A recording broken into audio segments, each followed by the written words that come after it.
എല്ലാവർക്കും നമസ്കാരം. No in the Bible എന്ന് പറയുന്ന എപ്പിസോഡിനകത്ത് ഈ പ്രാവശ്യം നമ്മൾ സംസാരിക്കുവാനായിട്ട് പോകുന്നത് നെഹമ്യാവിൻ്റെ പുസ്തകത്തിൽ നിന്നാണ്. അപ്പോൾ ഈ നെഹമ്യാവിൻ്റെ പുസ്തകത്തിൻ്റെ ഇൻട്രൊഡക്ഷനായിട്ട് പറയുകയാണെങ്കിൽ ഈ പുസ്തകം എഴുതിയിരിക്കുന്നത് നെഹമ്യാവാണ്. ഇത് ആദ്യ കാലഘട്ടങ്ങളിൽ എസ്രയുടെ പുസ്തകവും നെഹമ്യാവിൻ്റെ പുസ്തകവും ഒന്നിച്ചാണ് ഉണ്ടായിരുന്നതും പിന്നീടാണ് അത് എസ്രയുടെ പുസ്തകം സെപ്പറേറ്റ് ആയിട്ടും നെഹമ്യാവിൻ്റെ പുസ്തകം സെപ്പറേറ്റ് ആയിട്ടും അന്നത്തെ കാലഘട്ടങ്ങളിൽ വിഭജിക്കപ്പെടുവാനായിട്ട് ഇടയായത്. ഓക്കെ, അപ്പോൾ ഈ നെഹമ്യാവിൻ്റെ പുസ്തകം എഴുതിയിരിക്കുന്നത് നെഹമ്യാവ് തന്നെയാണ്. അതിനകത്ത് 13 അധ്യായങ്ങളാണ് ഉള്ളത്.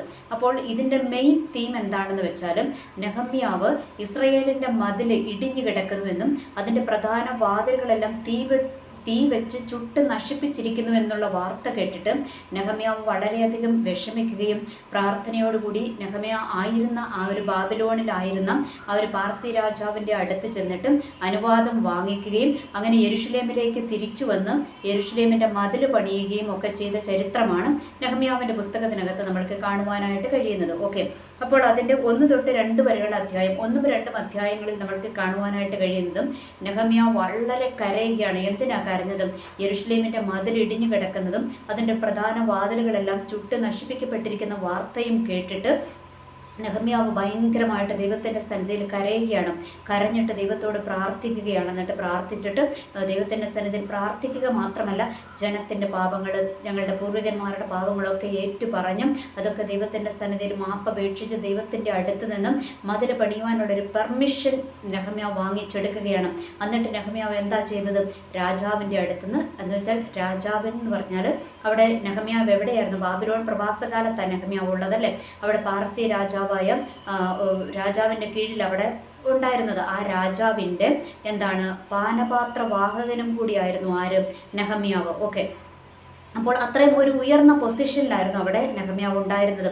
പക്ഷേ അവിടെ ആ ഉയർന്ന പൊസിഷനിലിരുന്ന നെഹമ്യാവ് അതുകൊണ്ടൊന്നും തൃപ്തിപ്പെടാതെ തൻ്റെ ജന്മനാട്ടിലേക്ക്, അല്ലെങ്കിൽ തങ്ങൾക്ക് ദൈവം തന്നിരിക്കുന്ന ആ ഒരു രാജ്യത്തിൻ്റെ അവസ്ഥ കേട്ടിട്ട് ഭയങ്കരമായിട്ട് ദൈവസന്നിധിയിൽ കരയുകയും രാജാവിൻ്റെ അടുത്ത് നിന്ന് പെർമിഷൻ മേടിച്ചും അങ്ങോട്ട് യാത്ര തിരിക്കുകയും ചെയ്യുന്നതാണ് 1ഉം 2ഉം അധ്യായത്തിനകത്ത് നമ്മൾക്ക് കാണുവാനായിട്ട് കഴിയുന്നത്. അതായത് യെരുശലേമിലേക്ക് തിരിച്ച് യാത്ര പുറപ്പെടുന്നതാണ് നമ്മൾക്ക് കാണുവാനായിട്ട് കഴിയുന്നത്. ഓക്കെ, ഇനി അതിൻ്റെ 3 തൊട്ട് 6 വരെയുള്ള അധ്യായത്തിൽ നമ്മൾക്ക് കാണുവാനായിട്ട് കഴിയുന്നത് നെഹമ്യാവ് അവിടെ യെരുശലേമിൽ എത്തുകയും അവിടെ മതിൽ പണി ആരംഭിക്കുകയും ഒക്കെ ചെയ്യുകയാണ്. അപ്പോൾ മതിൽ പണി ആരംഭിക്കുന്ന സമയത്ത് അവിടെ അതായത് ഈ യഹൂദന്മാരുടെ എതിരാളിയായിട്ടിരുന്ന ഒരു സൻബല്ലത്തും തോബിയാവും എന്ന് പറഞ്ഞിട്ട് 2 വ്യക്തികളുടെ നേതൃത്വത്തിൽ ഇവർക്കെതിരെ ഗൂഢാലോചന നടക്കുകയും ഇവരുടെ പണിയെ തടസ്സപ്പെടുത്തുകയും ഒക്കെ ചെയ്യുവാനായിട്ട് ശ്രമിക്കുകയാണ്. എന്ന് വെച്ചാൽ ഇവരെ ഭയപ്പെടുത്തുകയാണ്.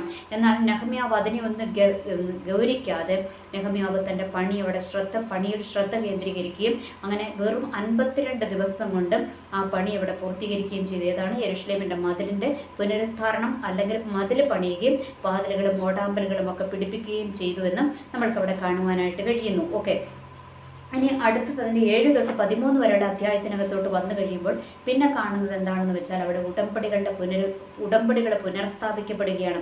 നമ്മൾക്കറിയാം, യഹോവയാം ദൈവം ഇസ്രായേൽ മക്കൾക്ക് ഉടമ്പടികളും നിയമങ്ങളും ചട്ടങ്ങളും അവരെ ആചരിക്കേണ്ട കാര്യങ്ങളുമൊക്കെ അവർക്ക് പറഞ്ഞു കൊടുത്തിട്ടുണ്ടായിരുന്നു അല്ലേ. ഇവർ പ്രവാസത്തിലേക്ക് പോയ സമയത്ത് ഇതൊക്കെ ആകെപ്പാടെ അലങ്കോലപ്പെട്ട് ഒന്നും നടക്കാതിരിക്കുന്ന സിറ്റുവേഷൻ ആയിരുന്നു. എന്നാൽ ഇവിടെ ഓർക്കുക, എസ്രയുടെ നേതൃത്വത്തിൽ അവിടെ ദേവാലയം പണിതു. പിന്നെ ഇവിടെ നടന്നിരിക്കുന്നത് മതിൽ പണിയാണ്. മതിൽ പണിയും നടന്നിരിക്കുകയാണ്. പിന്നെ അവരെ ആരാധനയിലേക്ക് മടക്കി കൊണ്ടുവരികയാണ്. ഇസ്രായേൽ ജനത്തിനും നിയമങ്ങളും ചട്ടങ്ങളും പറഞ്ഞു കൊടുക്കുക, ദൈവവുമായിട്ടുള്ള ഒരു ഉടമ്പടിയിൽ അവരെ ഉടമ്പടി പുനഃസ്ഥാപിക്കുവാനായിട്ട് അവർക്ക് പറഞ്ഞു കൊടുക്കുക.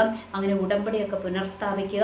പിന്നെ അവർ ദൈവത്തോട് ചെയ്ത പാപങ്ങൾ ഏറ്റുപറയുക. അവരുടെ ജീവിതത്തിൽ വന്നുപോയ മിസ്റ്റേക്കുകൾ എന്ന് വെച്ചാൽ അന്യജാതിക്കാരുമായിട്ട് വിവാഹം ചെയ്യരുതെന്ന് പറഞ്ഞിട്ടുണ്ടായിരുന്നു. അതൊക്കെ ദൈവസന്നിധിയിൽ ഏറ്റുപറയുകയും അതിന് പ്രായശ്ചിത്തം ചെയ്യുകയും ഒക്കെ ചെയ്യുന്ന ചരിത്രങ്ങളാണ് 7 തൊട്ട് 13 വരെയുള്ള ഇതിനകത്ത് നമ്മൾക്ക് കാണുന്നത്. അപ്പോൾ അതിൻ്റെ ഇടയ്ക്ക് സംഭവിച്ച കാര്യം എന്താണെന്ന് വെച്ചാൽ നെഹമ്യാവിനെ അവിടുത്തെ ഗവർണറായിട്ട് രാജാവ് അവിടെ അപ്പോയിന്റ് ചെയ്യുകയൊക്കെ ചെയ്യുന്നുണ്ട്. അതുകൂടാതെ അവിടെ ഇസ്രായേൽ മക്കൾ തന്നെ അവിടെയുള്ള ഇസ്രായേൽ മക്കൾക്ക് ഭാരമായി തീരുന്ന വിധത്തിൽ അവർക്ക് പലിശ മേടിക്കുന്ന പരിപാടിയൊക്കെ അവരുടെ ഇടയിലുണ്ടായിരുന്നു.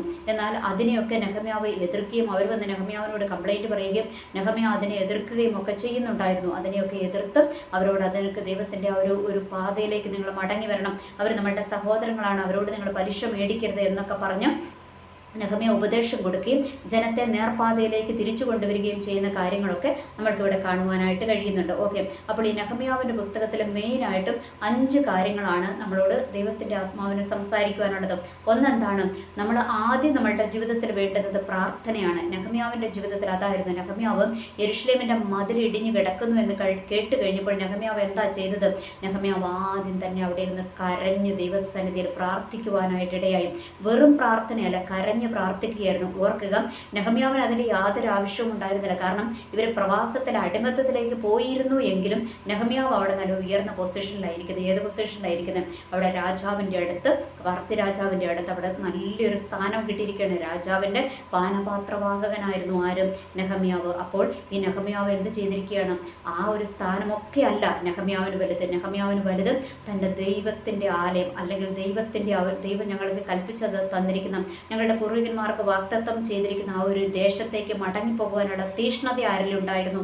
നെഹമ്യാവിലുണ്ടായിരുന്നു. അതുകൊണ്ടാണ് നെഹമ്യാവ് കരഞ്ഞു. യെരുശലേമിൻ്റെ മതിലിടിഞ്ഞു കിടക്കുന്നത് കണ്ടിട്ട് അവിടെ കരച്ചിലാണ്. നെഹമ്യാ ദൈവസ്ഥാനത്തിൽ കരഞ്ഞു. ഓർക്കുക, ഇത് ഒന്നാമത്തെ കാര്യം എന്താണെന്ന് വെച്ചാൽ, നമ്മളുടെ ജീവിതത്തിലും ചില തകർച്ചകൾ, നമ്മളുടെ കുടുംബത്തിൻ്റെ തകർച്ചകൾ, നമ്മളുടെ ജീവിതത്തിൻ്റെ തകർച്ചകൾ, നമ്മളുടെ ആത്മീയ ഭൗതിക ജീവിതത്തിൻ്റെ തകർച്ചകൾ കണ്ടു കഴിയുമ്പോൾ നമ്മൾ എന്താ ചെയ്യേണ്ടത്? നമ്മൾ ചുമ്മാ കരഞ്ഞുകൊണ്ടിരിക്കുക മാത്രമല്ല, ആ കരച്ചിൽ എവിടെ എത്തണം? ചുമ്മാ കരഞ്ഞിട്ട് കാര്യമുണ്ടോ? ഇല്ലല്ലേ? മനുഷ്യന്മാരുടെ മുൻപിലോ അല്ലെങ്കിൽ നമ്മൾ ചുമ്മാ കരഞ്ഞുകൊണ്ടിരുന്നിട്ടൊന്നും ഒരു കാര്യവുമില്ല. നമ്മൾ എന്താ ചെയ്യേണ്ടത്? കരയേണ്ടത് ആരുടെ സന്നിധിയിലാണ്? ദൈവത്തിൻ്റെ സന്നിധിയിൽ കരയണം. അപ്പോൾ നെഹമ്യാവ് ഇവിടെ ദൈവത്തിൻ്റെ സന്നിധിയിൽ കരഞ്ഞും നിലവിളിച്ചും തങ്ങളുടെ പാപങ്ങളൊക്കെ ഏറ്റുപറഞ്ഞും പൂർവികന്മാർ ചെയ്ത പാപങ്ങളൊക്കെ ഏറ്റുപറഞ്ഞും ദൈവത്തിൻ്റെ സന്നിധിയിൽ നിരപ്പ് പ്രാപിക്കുവാനായിട്ടിടയായി. അപ്പോൾ ദൈവം എന്താ ചെയ്തത്? നെഹമ്യാവിന് എന്താണ് ഇനി അടുത്ത സ്റ്റെപ്പ് എന്നുള്ളതിൻ്റെ ഗൈഡൻസ് നെഹമ്യാവിന് കൊടുത്തു. അപ്പോൾ അടുത്തത് എന്താണ്? ഒന്നാമത്തത് പ്രാർത്ഥന. ഓക്കെ, രണ്ടാമത്തത് എന്താണ്? രണ്ടാമത്തത് ബുദ്ധിപരമായ നീക്കം. എന്ന് വെച്ചാൽ ഈ നെഹമ്യാവ് എന്താ ചെയ്തത്? നെഹമ്യാവ് എവിടെയായിരുന്നു? രാജാവിൻ്റെ പാനപാത്രവാഹകനായിരുന്നു. എന്ന് വെച്ചാൽ അവിടുത്തെ പാർസി രാജാവിൻ്റെ അടുത്ത് നല്ല സ്ഥാനമുള്ള ആളാണ് ആരും? നെഹമ്യാവ്. അപ്പോൾ നെഹമ്യാവ് എന്താ ചെയ്തത്? അവിടെ പോയിട്ട് നെഹമ്യാവ് ഇങ്ങനെ വിഷമിച്ച് നിൽക്കുന്ന കേട്ടപ്പോൾ രാജാവ് ചോദിച്ചു, എന്തിനാ നീ വിഷമിച്ചിരിക്കുന്നത്? നെഹമ്യാവിനോട് ചോദിച്ചപ്പോൾ നെഹമ്യാവ് പറഞ്ഞു, ഇന്നതുപോലെ ഞങ്ങളുടെ പൂർവികന്മാർ പണിത ഞങ്ങളുടെ ആ ഒരു പട്ടണമുണ്ടല്ലോ, അതൊക്കെ ഇങ്ങനെ നശിച്ചു കിടക്കുകയാണ്. അപ്പോൾ എനിക്കെങ്ങനെ സന്തോഷിക്കുവാനായിട്ട് കഴിയുമെന്നുള്ള കാര്യങ്ങളൊക്കെ നെഹമ്യാവ് അവിടെ രാജാവിൻ്റെ അടുത്ത് ബുദ്ധിപൂർവ്വം കാര്യങ്ങൾ അവതരിപ്പിക്കുകയും രാജാവ് നെഹമ്യാവിന് പെർമിഷൻ കൊടുക്കുകയും ചെയ്തു. ഇനി അതുമാത്രമല്ല, രാജാവിൻ്റെ അടുത്ത് നിന്നും വേണ്ടുന്ന പ്രൊട്ടക്ഷനൊക്കെ മേടിച്ചുകൊണ്ടാണ് ആര് പോകുന്നത്? നെഹമ്യാവ് പോകുന്നത്. അതിനുശേഷം അവിടെ ചെന്ന് കഴിഞ്ഞപ്പോൾ എന്താണ് സംഭവിച്ചിരിക്കുന്നത്? അവിടെ സൻബല്ലത്തും തോബിയാവും ഒക്കെ ആർക്ക് വിരോധമായിട്ട് എഴുന്നേറ്റു? ഈ നെഹമ്യാവിനും കൂട്ടർക്കും വിരോധമായിട്ട് എഴുന്നേറ്റു. ഇവരുടെ മതിൽ പണിയെ തടസ്സപ്പെടുത്തുവാനായിട്ട് തടസ്സവുമായിട്ട് എഴുന്നേറ്റു. അപ്പോൾ എഴുന്നേറ്റ് കഴിഞ്ഞപ്പോൾ അവരോട് എങ്ങനെ നീങ്ങണമെന്നുള്ളതിൻ്റെ ആ ഒരു ബുദ്ധിപരമായ നീക്കം അവിടെ നടത്തുകയും അങ്ങനെ അവിടെ എന്താ പറയുക, ആൾക്കാരെ കാവൽ നിർത്തുകയും അവരവിടെ പണി പൂർത്തീകരിക്കും. എന്ന് വെച്ചാൽ പണി പൂർത്തീകരിക്കുന്നിടം വരെ അവിടെ എന്താണ്, കാവലിന് ആളെ നിർത്തി, യെരുശലേമിലുള്ള യഹൂദന്മാരെ തന്നെ കാവൽ നിർത്തി. അതിനുശേഷം എന്താണ്, അതിൻ്റെ മതിലുകളൊക്കെ പണിത് ഓടാമ്പലുകളൊക്കെ ഉറപ്പിച്ച് നല്ല ഉറപ്പ് വരുത്തിയതിനു ശേഷമാണ് അവർ എന്ത് ചെയ്തത്? അതിനകത്ത് നിന്നും ഒന്ന് പിന്മാറുവാനായിട്ട് ഇടയായത്. ഓർക്കുക, അപ്പോൾ ഇവിടെ നെഹമ്യാവിൻ്റെ ബുദ്ധിപരമായ ഒരു നീക്കം നമ്മൾക്കിവിടെ കാണുവാനായിട്ട് കഴിയും. അതുകൂടാതെ അവിടെ മറ്റൊരു സംഭവം നടന്നു. ഇവരെ തീർത്ത് കളയുവാനായിട്ട്, ഇവരെ ഇല്ലാതാക്കി കളയുവാനായിട്ട് ആരവിടെ തീരുമാനമെടുത്തിരിക്കുകയായിരുന്നു? ഈ സൻബല്ലത്തിൻ്റെയും തോബിയാവിൻ്റെയും നേതൃത്വത്തിൽ അവരിവിടെ തീരുമാനമെടുത്തിരിക്കുകയായിരുന്നു. ഇവരെ രഹസ്യമായിട്ട് ഇവരെ കൊന്നുകളയുവാൻ വരെ തീരുമാനമെടുത്തു. അങ്ങനെ ഇവരെ അങ്ങോട്ട് എഴുത്തുകൾ അയച്ചുകൊണ്ടിരിക്കുകയാണ്. എഴുത്തുകൾ അയച്ച് ഇവരെ അങ്ങോട്ട് വിളിക്കുകയാണ്. പക്ഷേ ഇവർ അവരുടെ എഴുത്തിൻ്റെ പ്രകാരം അങ്ങോട്ട് പോകുവാൻ തയ്യാറായില്ല. കാരണം എന്താണ്? അങ്ങോട്ട് പോയിരുന്നെങ്കിൽ ഇവരെ അവർ തീർത്ത് കളയുമായിരുന്നു. അതുകൊണ്ട് ആ ഒരു ബുദ്ധിപരമായ നീക്കം ആര് നടത്തി?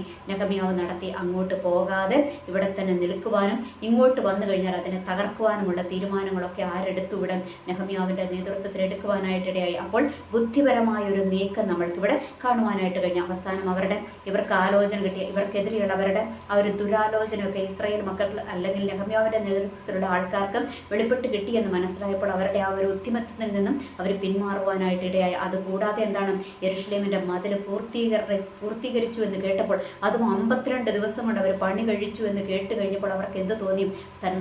സൻബല്ലത്തും തോബിയാവിനുമൊക്കെ ഭയങ്കരമായിട്ട് എന്താണ്, ഭയം തോന്നി. കാരണം അവർക്ക് മനസ്സിലായി ഇതൊരു മനുഷ്യൻ്റെ പ്രവൃത്തിയല്ല, ഇത് ദൈവത്തിൻ്റെ സഹായമില്ല എങ്കിൽ ഇവർക്ക് എന്ത് ചെയ്യുവാനായിട്ട് കഴിയത്തില്ല, ആ മതിലിൻ്റെ പണി പൂർത്തിയാക്കുവാനായിട്ട് കഴിയത്തില്ല എന്ന് ആര് മനസ്സിലാക്കി? എതിരാളികൾ തിരിച്ചറിഞ്ഞു. അങ്ങനെ അവർ പത്തി മടക്കുവാനായിട്ട് ഇടയായി എന്ന് നമ്മൾക്കിവിടെ കാണുവാനായിട്ട് കഴിഞ്ഞു. ഓക്കെ, അപ്പോൾ രണ്ടാമത്തത് എന്താണ്? ബുദ്ധിപരമായ നീക്കം. ഒന്ന് പ്രാർത്ഥന, രണ്ടെന്താണ്? ബുദ്ധിപരമായ നീക്കം. ഇനി മൂന്നാമത്തത് എന്താണ്? മൂന്നാമത്തത് രഹസ്യമായിട്ട് സൂക്ഷിക്കുവാനുള്ള ഒരു പാടവം ആർക്കുണ്ടായിരുന്നു? നെഹമ്യാവിനുണ്ടായിരുന്നു. എന്ന് വെച്ചാൽ നെഹമ്യാവ് എന്തിനാണ് യെരുശലേമിലേക്ക് വരുന്നതെന്നും അതിനു മുൻപേ ആർക്കും കൂട്ടത്തിലുള്ളവർക്ക് പോലും എന്ത് കൊടുത്തില്ല, അവർക്ക് ആർക്കും ഒരു സൂചന പോലും കൊടുത്തില്ല. ഇവിടെ വന്ന് കാര്യങ്ങൾ ക്രമീകരിച്ചതിന് ശേഷമാണ് ഇതാണ് തൻ്റെ പ്ലാനും പദ്ധതിയും എന്ന് നെഹമ്യാവ് വെളിപ്പെടുത്തിയത്. ഓർക്കുക, ഇന്ന് പലർക്കും പറ്റുന്നത് അതാണ്. നമ്മൾ തുടങ്ങുന്നതിന് മുൻപേ എന്താണ്, അല്ലെങ്കിൽ ഒരു ദൈവിക ആലോചന കേട്ട് കഴിയുമ്പോൾ തന്നെ എന്താണ്, നമ്മളത് മറ്റുള്ളവരോട് ഇങ്ങനെ പറഞ്ഞുകൊണ്ട് നടക്കും. അപ്പോൾ ഓർക്കുക, ഇങ്ങനെ പറഞ്ഞുകൊണ്ട് നടക്കുമ്പോൾ എല്ലാവരും നമ്മൾക്ക് അനുകൂലമായിട്ട് വരത്തില്ല, ഒരു കൂട്ടർ നമ്മൾക്ക് പ്രതികൂലമായിട്ട് നിൽക്കും. അപ്പോൾ അവരെന്ത് ചെയ്യും? നമ്മളുടെ ആ ഒരു വാക്തത്വത്തെ, നമ്മളുടെ നന്മകളെ തടസ്സപ്പെടുത്തുവാനായിട്ട് അവരവിടെ കൂട്ടുകെട്ടുകളെ ഉണ്ടാക്കും. അതുകൊണ്ട് നമ്മൾ രഹസ്യമായിട്ട് സൂക്ഷിക്കേണ്ടത്, രഹസ്യമായിട്ട് സൂക്ഷിക്കണം എന്നുള്ളത് ഇവിടെ നമ്മൾക്ക് ദൈവത്തിൻ്റെ ആത്മാവ് ബുദ്ധി പറഞ്ഞു തരികയാണ്. ഓർക്കുക, അപ്പോൾ മൂന്നാമത്തത് എന്താണ്? രഹസ്യങ്ങളെ സൂക്ഷിക്കുവാനുള്ള നെഹമ്യാവിൻ്റെ ഒരു പാഠവും നമ്മൾക്കിവിടെ കാണുവാനായിട്ട് കഴിഞ്ഞു. ഓക്കെ, ഇനി നാലാമത്തേത് എന്താണ്? നാലാമത്തത് നല്ലൊരു നേതൃത്വ പാഠവം. എന്ന് വെച്ചാൽ നേതൃത്വം വഹിക്കുവാനുള്ളൊരു കഴിവ് ആർക്കുണ്ടായിരുന്നു? നെഹമ്യാവിനുണ്ടായിരുന്നു. അതുകൊണ്ട് നെഹമ്യാവ് സത്യത്തോടെ, നീതിയോടെ നെഹമ്യാവ് എല്ലാ കാര്യങ്ങളും നടത്തി. എന്ന് വെച്ചാൽ യെരുശലേമിലെ അവരുടെ പ്രഭുക്കന്മാരായിട്ടുള്ളവർ എന്താ ചെയ്തത്? അവിടെയുള്ള സാധാരണക്കാരിൽ നിന്നും പലിശ മേടിക്കുന്ന പരിപാടിയും അടിമകളാക്കുന്ന പരിപാടിയും ഒക്കെ ഈ യഹൂദന്മാരുടെ ഇടയിൽ തന്നെ ഉണ്ടായിരുന്നു. അതിനെയൊക്കെ നെഹമ്യാവ് എന്താണ്? എതിർത്തു. സത്യസന്ധമായിട്ട് നെഹമ്യാവ് എന്ത് ചെയ്തു? അവിടെ പെരുമാറി. അതുകൂടാതെ എന്താണ്? അവിടുത്തെ മതിൽ പണിയുടെ നേതൃത്വം, അതൊക്കെ തീർക്കുവാനുള്ള ഒരു നേതൃത്വ പാഠവം ആർക്കുണ്ടായിരുന്നു? നെഹമ്യാവിനുണ്ടായിരുന്നു. ഇനി അടുത്തത് എന്താണ്? അടുത്തത് അവിടെ രാജാവിൻ്റെ സന്നിധിയിൽ, അല്ലേ? എന്ന് വെച്ചാൽ പാർസി രാജാവിൻ്റെ ബാബിലോൺ പ്രവാസത്തിലായിരുന്നപ്പോൾ പാർസി രാജാവിൻ്റെ കീഴിൽ അവിടെ രാജാവിൻ്റെ പാനപാത്രവാഹകനായിരുന്നപ്പോൾ പോലും ബുദ്ധിപരമായിട്ട് അല്ലെങ്കിൽ നല്ലൊരു നേതൃത്വ പാഠവം ആർക്കുണ്ടായിരുന്നു? നെഹമ്യാവിനുണ്ടായിരുന്നു. അതുകൊണ്ടാണ് നെഹമ്യാവിനെ എവിടെ നിർത്തിയത്? അത്രയും നല്ലൊരു ഉയർന്ന പൊസിഷനിൽ ആരെ നിർത്തുവാനായിട്ട് ഇടയായതും? രാജാവ് നിർത്തുവാനും പിന്നീട് ഗവർണർ ആക്കുവാനും ഒക്കെ ഇടയായത് എന്നുള്ളൊരു യാഥാർത്ഥ്യം കൂടെ നമ്മൾക്ക് ഇവിടെ വെളിപ്പെട്ട് കിട്ടുകയാണ്. അപ്പോൾ നാലാമത്തത് എന്താണ്? നേതൃത്വ പാഠവം. അപ്പോൾ ഓർക്കുക, ഇന്ന് പലരും പല ഓഫീസുകളിലൊക്കെ ജോലി ചെയ്യുന്നവരുണ്ടല്ലേ? അപ്പോൾ അവിടെ നേതൃത്വത്തിലിരിക്കുമ്പോൾ, ഈ നേതൃത്വത്തിലിരിക്കുമ്പോൾ നമ്മൾക്ക് നല്ലൊരു ബുദ്ധിയോടെ അല്ലെങ്കിൽ ഒരു നേതൃത്വ പാഠവമില്ല എങ്കിൽ നമ്മളുടെ ജോലി എന്താണ്? പരാജയപ്പെടും. നമ്മുടെ കീഴിലുള്ളവരെ നിയന്ത്രിക്കുവാൻ നമ്മൾക്ക് കഴിയാതെ വരും. അപ്പോൾ അതുപോലെ അത് ആത്മീയ വിഷയത്തിലാണെങ്കിലും നേതൃത്വത്തിലിരിക്കുന്നവർക്ക് എന്തുണ്ടാകണം? ഒരു നേതൃത്വ പാഠവം ഉണ്ടായിരിക്കണം. എന്ന് വെച്ചാൽ സത്യസന്ധമായിട്ട് നിൽക്കുവാനും ജനത്തെ ഒരുമിച്ച് കൊണ്ടുപോകുവാനുമുള്ള ഒരു നേതൃത്വ പാഠവം അതുണ്ടെങ്കിൽ മാത്രമേ ജയം ഉണ്ടാകത്തുള്ളൂ എന്നും ഇവിടെ പരിശുദ്ധാത്മാവ് വ്യക്തമായിട്ട് ഓർമ്മിപ്പിക്കുകയാണ്. അപ്പോൾ നാലാമത്തത് എന്താണ്? നേതൃത്വ പാഠവം നമ്മൾക്ക് അവിടെ കാണുവാനായിട്ട് കഴിയും. ഇനി അഞ്ചാമത്തത് എന്താണ്? ധൈര്യം, അല്ലെ? ഏത് പ്രതിസന്ധികൾ വന്നാലും അതിനെ തരണം ചെയ്യുവാനുള്ള ധൈര്യം ആർക്കുണ്ടായിരുന്നു? നെഹമ്യാവിനുണ്ടായിരുന്നു. അതുകൊണ്ടാണ് നെഹമ്യാവിനെതിരെ സൻബല്ലത്തും തോബിയാവും എഴുന്നേൽക്കുകയും അവർക്കെതിരെ അവരെ കൊന്നുകളയുവാൻ വരെ ഗൂഢപദ്ധതികൾ അവർ ആസൂത്രണം ചെയ്യുകയും ചെയ്തപ്പോൾ പോലും ധൈര്യം കൈവിടാതെ തന്നെ ഏൽപ്പിച്ച ദൗത്യം പൂർത്തീകരിക്കുന്നിടം വരെ അടങ്ങിയിരിക്കാതെ ധൈര്യത്തോടെ മുന്നോട്ട് പോകുവാൻ ആർക്ക് ഒരു കൃപയുണ്ടായിരുന്നു? നെഹമ്യാവിനുണ്ടായിരുന്നു. ഓർക്കുക, ഇതെല്ലാം നെഹമ്യാവിന് എവിടുന്നാണ് ലഭിച്ചത്? നെഹമ്യാവിന് ലഭിച്ചത് തൻ്റെ പ്രാർത്ഥനാ ജീവിതത്തിലൂടെ ദൈവം കൊടുത്തതാണ് കേട്ടോ. അപ്പോൾ ഒന്നാമത്തത് നമ്മൾ പറഞ്ഞത് പ്രാർത്ഥനയാണ്. അപ്പോൾ ഈ പ്രാർത്ഥന ഇല്ല എങ്കിൽ എന്താണ്? നമ്മളുടെ ജീവിതത്തിൽ നമ്മൾക്ക് ബാക്കി എന്ത് ക്വാളിറ്റി ഉണ്ടായിട്ടും ഒരു കാര്യവുമില്ല. നമ്മൾ ജയിക്കണമെങ്കിൽ, നമ്മൾ ഏറ്റെടുത്തിരിക്കുന്ന പ്രവർത്തനങ്ങളെ നമ്മൾ വിജയത്തിൽ എത്തിക്കണമെങ്കിൽ എന്തുണ്ടാകണം? ഒന്നാമത്തതായിട്ട് പ്രാർത്ഥന ഉണ്ടാകണം. ദൈവത്തിൻ്റെ സന്നിധിയിൽ പ്രാർത്ഥന ഉണ്ടാകണം. ദൈവത്തിൻ്റെ സന്നിധിയിൽ ദൈവത്തോട് ആലോചന ചോദിക്കണം. ഇത് ഒന്നാമത്തെ ഈ ഒരു ക്വാളിറ്റി ഉണ്ടെങ്കിൽ മാത്രമേ നമ്മളുടെ ബാക്കിയുള്ള കാര്യങ്ങളിലൊക്കെ നമ്മൾക്ക് ജയം ഉണ്ടാകത്തുള്ളൂ എന്ന് ഇതിനകത്തിലൂടെ നെഹമ്യാവിൻ്റെ പുസ്തകത്തിലൂടെ ദൈവത്തിൻ്റെ പരിശുദ്ധാത്മാവ് നമ്മൾക്ക് ബുദ്ധി ഉപദേശിച്ച് തരികയാണ്. അതുകൊണ്ട് ഓർക്കുക, ഏത് വിഷയങ്ങൾ വന്നാലും ഏത് പ്രതിസന്ധികൾ വന്നാലും നമ്മൾ എന്ത് ചെയ്യണം? ദൈവത്തിൻ്റെ സന്നിധിയിൽ കരയുവാനും പ്രാർത്ഥിക്കുവാനും നമ്മൾ തയ്യാറായി കഴിഞ്ഞാൽ അതിനെല്ലാം സൊല്യൂഷൻ ദൈവം ഒരുക്കി തരുമെന്നുള്ളത് ഈ ഒരു നെഹമ്യാവിൻ്റെ പുസ്തകത്തിലൂടെ ദൈവം നമ്മളോട് സംസാരിക്കുന്ന കാര്യങ്ങളാണ്. അപ്പോൾ ഓർക്കുക, പ്രാർത്ഥനാ ജീവിതം എവിടെയെങ്കിലുമൊക്കെ നമ്മളുടെ പ്രാർത്ഥനാ ജീവിതം നഷ്ടപ്പെട്ട് കിടപ്പുന്നുണ്ടെങ്കിൽ ഓർക്കുക, പ്രാർത്ഥനാ ജീവിതത്തിലേക്ക് മടങ്ങി വന്നാൽ മാത്രമേ നമ്മളുടെ ജീവിതത്തിൽ ജയം ഉണ്ടാകത്തുള്ളൂ എന്നുള്ളൊരു യാഥാർത്ഥ്യം തിരിച്ചറിഞ്ഞ് പ്രാർത്ഥനയിൽ മുട്ടുമടക്കുവാൻ നമ്മൾ തയ്യാറാകുക. എനിവേ, എല്ലാവർക്കും നല്ലൊരു ദിവസം ആശംസിക്കുന്നു. നന്ദി, നമസ്കാരം.